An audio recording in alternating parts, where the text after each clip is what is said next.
Puss in Boots. A miller left to his 3 sons all his worldly possessions: a mill, a donkey, and a cat. The estate was divided up quickly. The oldest son got the mill, the second son received the donkey, and the youngest son got nothing but the cat. The youngest son was heartbroken when he saw how little he had inherited. "My brothers can earn an honest living if they decide to join forces," he said. "But as for me, once I've eaten the cat and made a hat from its skin, I will surely starve to death." The cat listened to this speech but pretended not to hear it, and said in a solemn and earnest manner, "Don't be upset, master. Just get me a pouch and have a pair of boots made up so that I can get through the underbrush easily, and you'll see that you really don't have that bad a deal." Although the cat's master was not encouraged by this declaration, he had noticed that the cat was able to catch rats and mice by playing clever tricks, hanging upside down by his paws or lying down in flour and playing dead, and so he saw a ray of hope in his miserable situation. As soon as the cat was given what he had asked for, he brashly pulled on the boots, hung the pouch around his neck, held the strings with his 4 paws, and raced over to a warren that housed a large number of rabbits.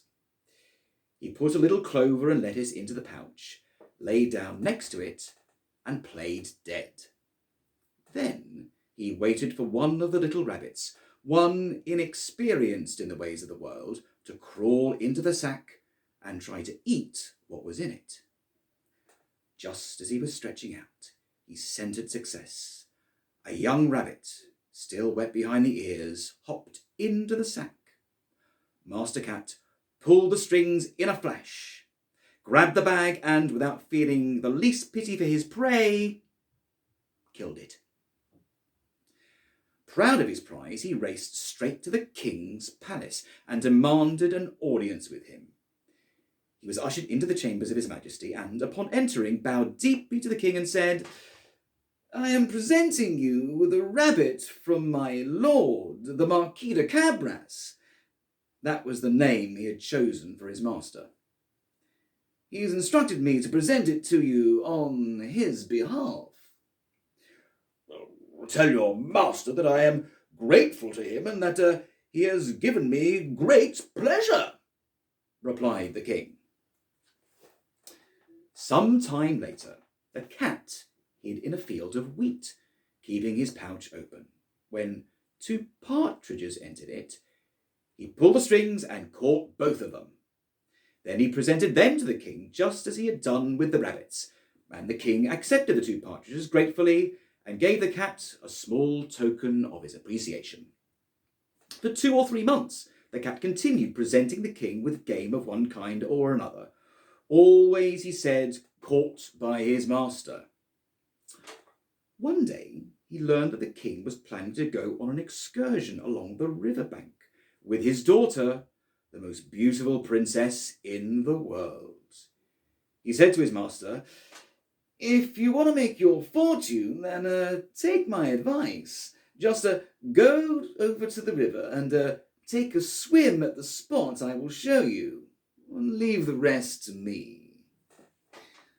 The Marquis de Cabras did as the cat told him, without knowing exactly what good would come of it.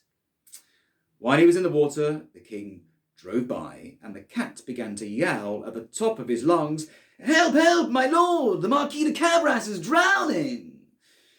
At the sound of the yowling, the king stuck his head out of the coach window, and when he recognised the cat that had brought him game so many times, he ordered his guards to hurry to the aid of the Marquis de Cabras.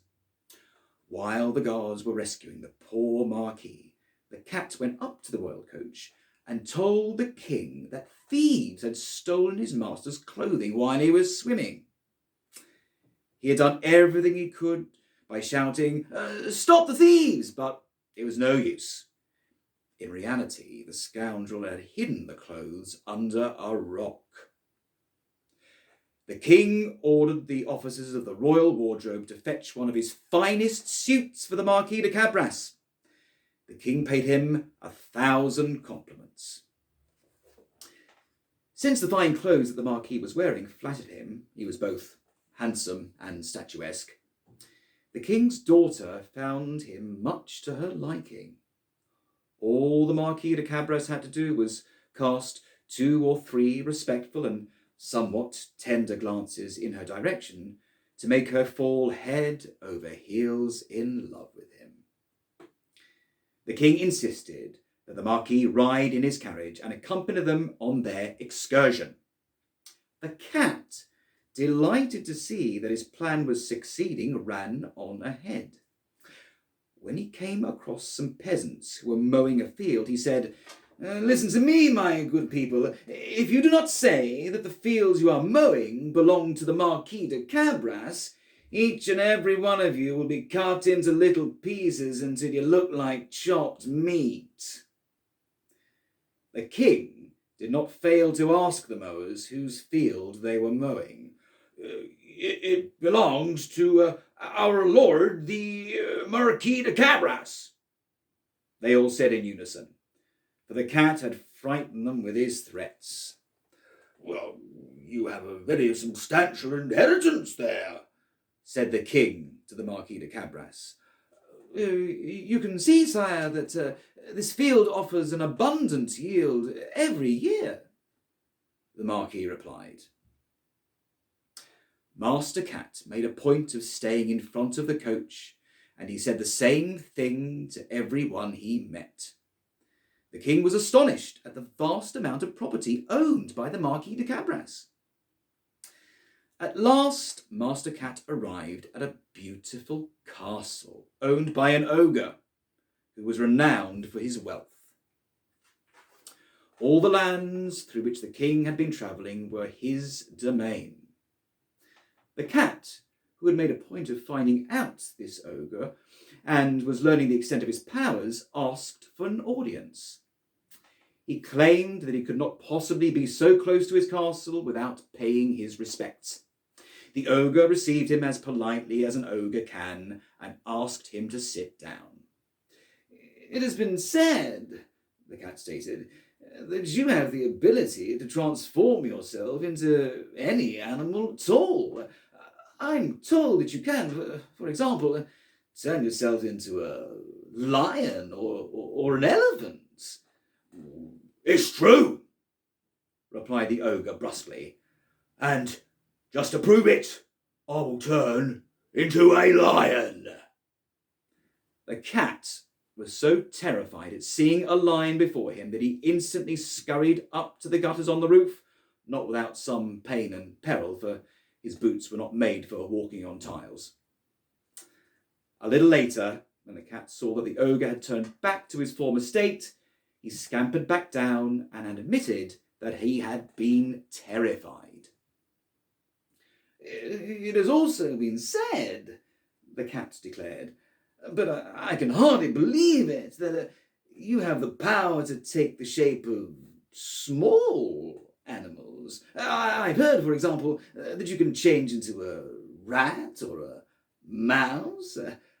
I confess that it seems utterly impossible to me." "Impossible?" the ogre replied. "Take a look." At that moment, he transformed himself into a mouse, which ran across the floor. As soon as the cat saw it, he pounced on it and ate it up. Meanwhile, the king, who could see the beautiful castle of the ogre from his coach, was hoping to enter it. The cat heard the sound of the coach rolling over the drawbridge, ran to meet it, and said to the king, "Your Majesty, welcome to the castle of the Marquis de Cabras." "What?" the king shouted. Does this castle also belong to you, Monsieur Marquis? I've never seen anything as beautiful as this courtyard and the buildings surrounding it. Let's go inside, if you please." The Marquis took the hand of the young princess, and they followed the king, who went up the stairs.